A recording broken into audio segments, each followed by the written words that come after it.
We have got with us Ria, and she has cleared the Delhi Judiciary exams, and her parents are there.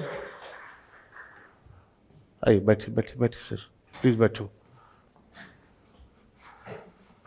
तो रिया, अब आपका है stage. अब आप बताइए अपने बारे में, बैकग्राउंड, कहाँ मेरा से नाम पढ़ाई किया आपने, कब पढ़ाई किया, कब शुरू किया पढ़ाई करना, जज बनना चाहती हो तो कब मोटिवेशन आया, फिर पूरा बताओ। ठीक है। जज बनने का तो मैंने बहुत पहले सोचा था, 9th-10th क्लास में ही सोच लिया था कि मुझे मतलब लॉ करना है। तो पर लेकिन 11th-12th में मैंने आर्ट्स ली थी, उसमें ज्योग्राफी मेरी टीचर थी, बहुत अच्छा पढ़ाती थी। तो मुझे लगा कि चलो ज्योग्राफी को ट्राई कर लेते हैं, तो मैंने BA ऑनर्स ज्योग्राफी करा पहले। लेकिन फिर भी मुझे लॉ ही करना था उसके बाद भी, तो फिर मैंने लॉ को ट्राई दिया। तो फिर मेरा DU में हो गया था एडमिशन, लॉ सेंटर 1 में। तो मैंने वहाँ से लॉ कंप्लीट करी 2021 में ही, और फिर उसके बाद ही वहाँ से राहुल सी सुना था सबसे पहले। तो मैं राहुल सी आई क्योंकि मुझे जुडिशरी करनी थी, वहाँ पे जुडिशियल ऑफिसर बनना बहुत अच्छा लगा मुझे सुन के, क्योंकि आप सिर्फ एक पार्टी को नहीं रिप्रेजेंट कर रहे हो, आप पूरा केस डिसाइड कर रहे हो, किसी की लाइफ डिसाइड कर रहे हो।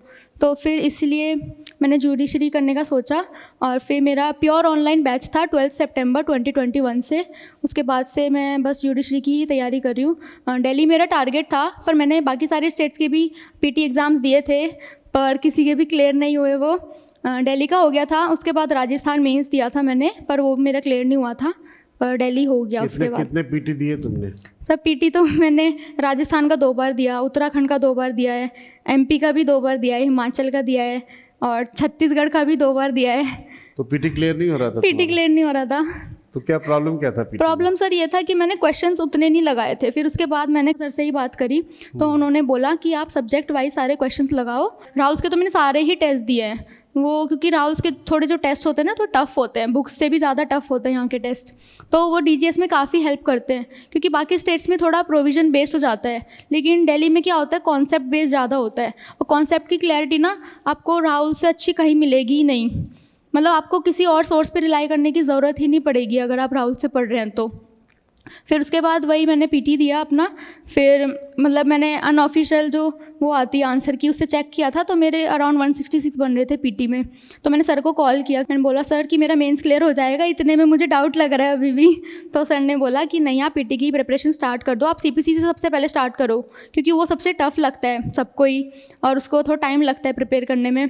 तो सर मैंने एक बहुत बड़ी गलती कर दी थी, मैंने CPC की क्लासेज ना एक्स्ट्रा बैच में नहीं करी थी, और मेरा CPC स्टार्ट नहीं हुआ था तब तक। अच्छा, तुमने अलग से नहीं किया था? नहीं, और ये मतलब गलती भी थी, पर अच्छा भी था, क्योंकि मैं 2024 तक सर से फिर जुड़ी रही थी, क्योंकि ना बहुत डिमोटिवेट हो जाते हैं प्रिपरेशन करते करते। जो उसका मेंस था वो भी 2 बार डिले हो गया था। तो उसके बाद सर तो हमेशा रहते थे ऑनलाइन क्लास में, तो वो बहुत सब मोटिवेट करते थे, मुझको बहुत अच्छा लगता था। अभी मेरी 2024 नवंबर में ही क्लास ख़त्म हुई है CPC की तक। अच्छा। तो उसके बाद, क्योंकि उसके बाद मेरा राजस्थान मेंस नहीं हुआ था, तो मैं तो बिल्कुल डिसहार्टेंड हो गई थी, क्योंकि मुझे लगा कि राजस्थान का मेंस मैंने DGS के बाद दिया था, फिर भी क्लियर नहीं हुआ, यानी कि मेरे में बहुत कमी रह गई है। तो मैं बहुत ऐसे नेगेटिव हो गई थी कि DGS भी क्लियर नहीं होगा मेरा, उसका रिजल्ट नहीं आया था तब तक। यहाँ पर मैं इंटरव्यू के लिए आई थी सर, मॉक के लिए, लेकिन नंदिता मैम थी, मुझे याद है, उन्होंने बोला कि 2 ही मिनट का इंटरव्यू ले रहे हैं, आप कॉन्फिडेंस लाओ, आप स्ट्रेस मत लो, पढ़ाई छोड़ दो बिल्कुल। उन्होंने ऐसा बोला मुझको, क्योंकि मैं तब भी अपना पूरा 9-10 घंटे पढ़ रही थी वहाँ पर। तो मैम ने बोला फेशियल वेशियल कराओ, थोड़ा ग्लो लेकर आओ फेस पे, क्योंकि मेरा फेस एकदम डल, मुझे ना मतलब मैं कुछ और सोच ही नहीं पा रही थी। मेरे को डेली सर जब से इंटरव्यू का वो आया था कि इंटरव्यू है, सपने में मैं मॉक दे रही हूँ डेली बेसिस पे, बस ये मेरा होता था रूटीन। तो उसके बाद फिर वो क्लियर हो गया फाइनली, बहुत जल्दी रिजल्ट आ गया मेरा। थर्सडे को ही था इंटरव्यू ना, 27 फेब को, और ट्यूसडे को ही इसका रिजल्ट आ गया। मैंने कोई सा भी रिजल्ट खुद से नहीं देखा है, क्योंकि मैंने राजस्थान मेंस खुद से देखा था, वो नहीं क्लियर हुआ था मेरा।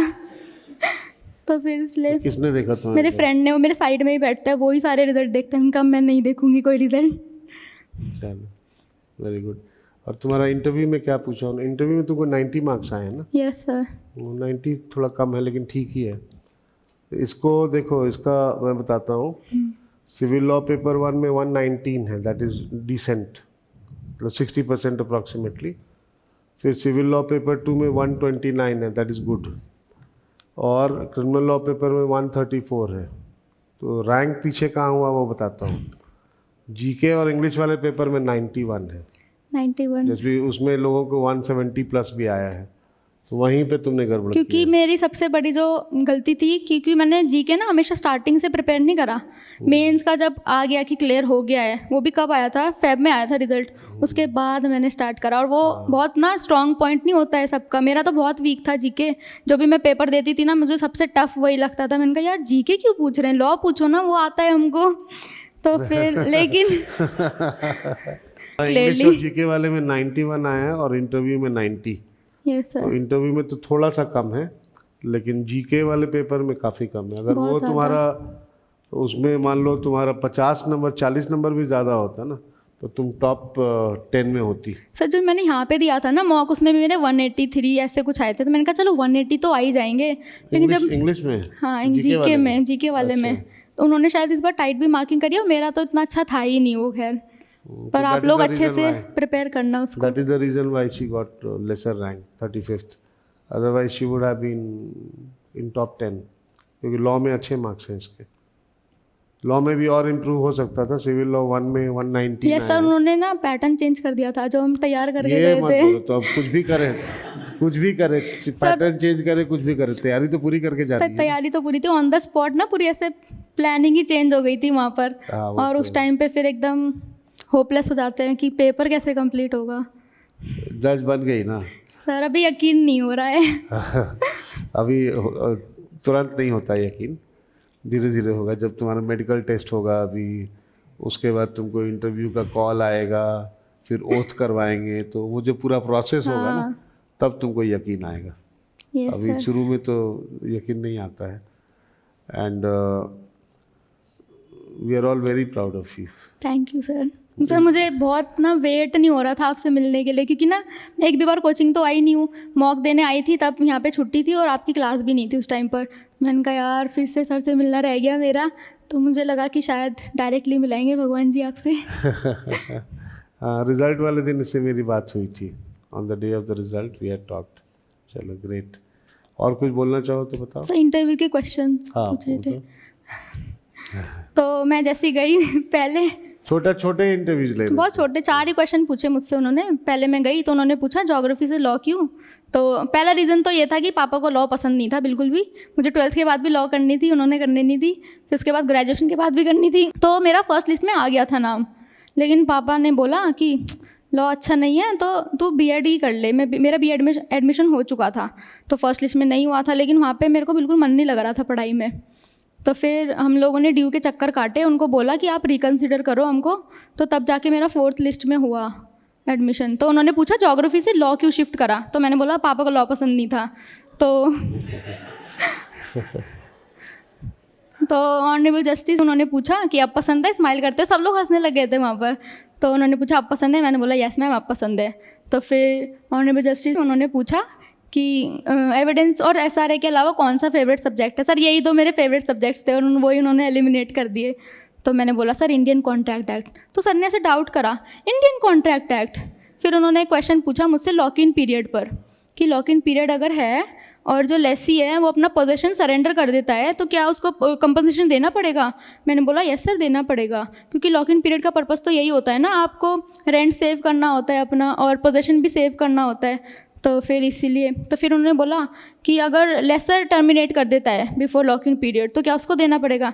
मैंने बोला सर यस सर दोनों को देना पड़ेगा। फिर वो हंसने लगे, फिर उन्होंने बोला थैंक यू। बस छोटे इंटरव्यू 3-4 मिनट वाले, बट उसमें ये लोग जज कर लेते हैं, दे जज योर पर्सनालिटी। लंबा हो इंटरव्यू तो और भी मज़ा आए। यहाँ पर मेरा हुआ था पूरा 50 मिनट का इंटरव्यू। यहाँ तो हमारे यहाँ तो काफ़ी लंबा हुआ होगा, 2 बार हुआ था। 2 बार, एक बार छोटा हुआ होगा। एक बार जो पहले वाला था ना वो बड़ा हुआ था, क्योंकि उसके बाद जब शेड्यूल आ गया था उसके बाद वाला छोटा था। वो जानबूझ के छोटा कराया था, क्योंकि we were having some intuition कि छोटे इंटरव्यूज लेंगे। ठीक है, और कुछ? बस सर, बस यस सर। ठीक है, आ जाओ। बस अब अच्छा करो। Wish you a very happy and very bright career in judiciary. Thank you sir. And bright career of judging and justicing. Yes sir. God bless you. Thank you sir. Aye sir. Yeah. Aye sir. Mummy को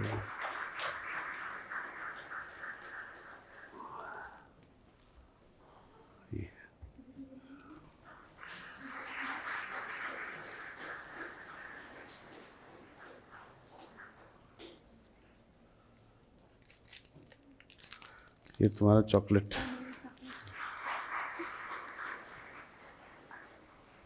तो class में जब online class कर रही थी तो interactive रहती थी, कुछ लिखती थी? कुछ भी नहीं। कभी लिखा ही नहीं कुछ? कोई चलो। ना वो फ्लो टूट जाता है पढ़ने का, हाँ, मैं उसमें बिजी हो जाऊंगी फिर मैसेज करने में, टाइप करने में। यहाँ देखो ये स्क्रॉल करूँगा तो इतना होगा ये। तो फिर आपका फ्लो तोड़ना अच्छा नहीं लगता मुझको। नहीं, कभी कभी इम्पोर्टेंट क्वेश्चंस भी होते हैं, तो कई बार क्वेश्चंस बहुत अच्छे भी होते हैं।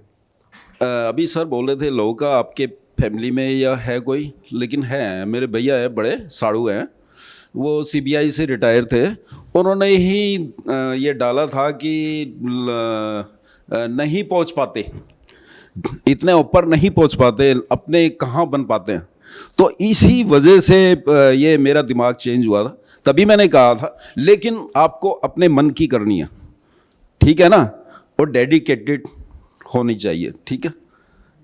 बिल्कुल तैयारी अच्छे से करोगे तो सफल होंगे ज़रूर। बिल्कुल फोकस करो सर, अच्छी मेहनत करवाते हैं। मैं यही बस, थैंक्स।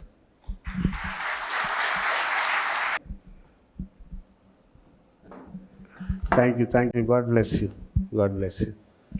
आइए सर।